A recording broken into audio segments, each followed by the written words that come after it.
Hi everyone, today I'm going to be solving Griffiths problem 6.10. In this problem we deal with an iron rod of length L and a square cross section given a uniform longitudinal magnetization M that's bent into a circle with a narrow gap. And we're supposed to find the magnetic field at the center of the gap, assuming that the width of the gap is much less than the length of the square side, which is much less than the length of the rod. So, as the hint suggests, we're going to be treating this problem as a superposition of a complete torus, which would be if this gap did not exist, plus a square root with a reversed current. So for the first section, for the torus section, we are going to be imagining that this gap didn't exist. We would be we're going to be dealing with bound currents. So we have the equation K bound equals the magnetization times the n hat vector. But if we were to only care about the magnitude, we would just say that KB equals M.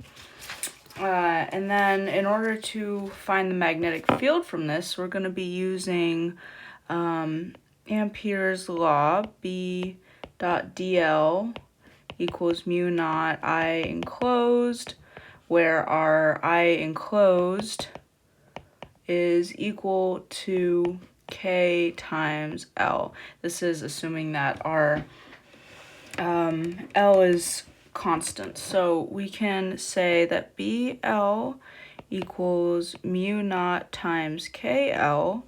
Our L's are going to cancel, and then our B equals mu naught K, and then we said earlier that our K is our M, so then magnetic field equals mu naught times M. Now for the second part, the square part, we basically picture it as a square with the current going like this. We're going to use the equation for the magnetic field around a straight wire, which is B equals negative mu naught I over 4 pi r z hat times cosine of theta 2 minus cosine of theta 1.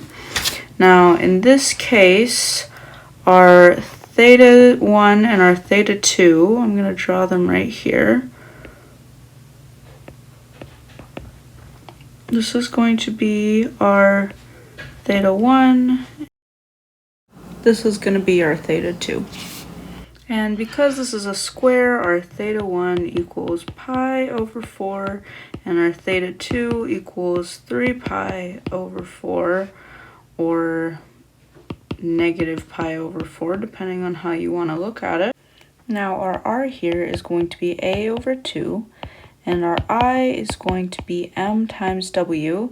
That comes from the dipole moment of a tiny loop. M equals big M A T, which equals I A. Our A's cancel, therefore our I equals MT, where T is the thickness of the loop, and we're going to just substitute in RW there.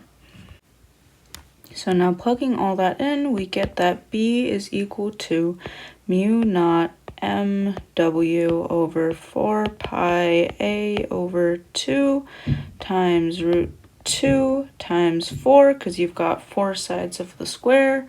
So then your final B square equals root 2 MW mu naught over pi A over 2. So now our total B, we're going to combine them. So we're going to say that B equals that mu naught M, like we found earlier, minus 2 root 2 mu naught MW over pi A, factoring some things and making those back into vector notation, we get that B equals mu naught M times 1 minus 2 root 2 w over pi a.